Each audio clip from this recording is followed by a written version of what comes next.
the former Florida governor, Republican presidential candidate Jeb Bush, joining me now in Portsmouth, New Hampshire. Governor, very good to have you. Thank you, Neil. There was some disappointment expressed in your performance, Governor. Sure, you've heard it, but tepid and uneven. That was coming from Yahoo. Cautious, maybe overly so, the LA Times. Jeb Bush stumbles via CNN. Bush seemed nervous using his own lines, unconvinced with his own lines, Huffington Post. Jeb Bush's performance will probably not reassure party elites. And that from the New York Times. What do you think of that? I thought I did great. I got to talk about the things that are important to me. I got to answer the question of immigration with a specific plan so that we can grow our economy again and respect the rule of law and secure our borders. I got to answer the education question. Look, we should be on offense on education. This whole idea that somehow we're not the party for education reform. I have a proven record as governor of the state of Florida that I want to take to Washington, D.C. We have too many children that aren't gaining the power of knowledge, and I know how to change big, complex things, and I got to tell that Florida story. So I thought it went fine. All right, so you're not troubled when a lot of people say, you know, watching the debate, Governor, I got the sense that you certainly got your footing as the debate, you know, went on. But at first it was Trump, Trump, Trump, Trump, Trump. What did you think? Look, I got enough on my own plate to sort out to try to analyze Donald Trump is way above my pay grade. He clearly, look, he garners attention with his language.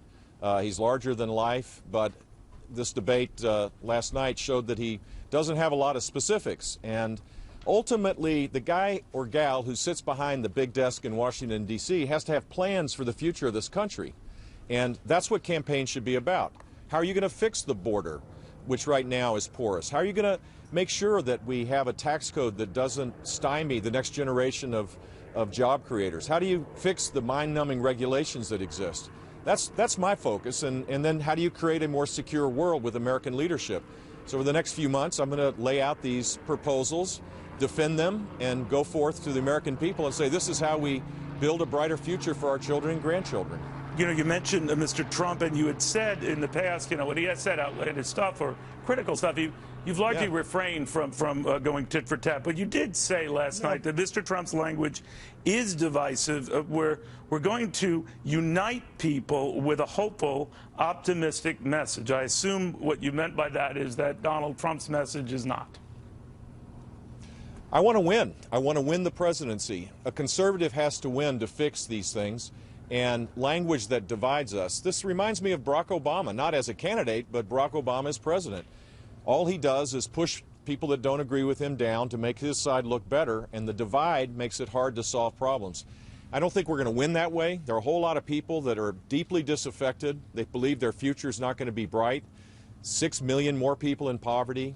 The middle class has had declining income for a long while. We should be talking about issues that give people a sense their lives will be better, not about how bad things are or the kind of language that is really, really divisive, that preys on people's legitimate angst.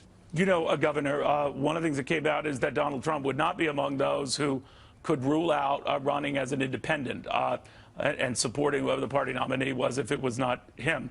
Could you support him knowing that now if he were the party nominee? I didn't raise my hand, did I? I'm going to, as I've always done since the beginning, since I was 18 years old, I'm going to support the Republican nominee. But it's going to be me because I think over the long haul, people are going to want to know that that the candidate can win, number one, and number two, that that person needs to have the leadership skills to fix these things. So I will entrust the voters in the Republican caucus and primary states in February and then going forth in March. I trust them to make this decision, as it's always been. And I'm confident I'm going to be the nominee for the party. I got a sense what he's saying, and you probably know, you were standing right next to him, that part of what he was saying is, well, that depends. I mean, he's a shrewd businessman. He's obviously become a billionaire doing that. And that maybe he could extract a deal or something that would, it depends on how he's treated. If you were the nominee, Governor, would there be some sort of a deal or something that you would offer to keep him from bolting? Look, that's way too premature. I've got 3 more stops today. Going to Atlanta tomorrow. I'm off to the Reagan Library on Tuesday. I've got events all over the country. I'm full-time at this. I have no clue what the what the future holds as it relates to Mr. Trump. I hope he stays as a Republican, and I hope that I win, to be honest with you. All right.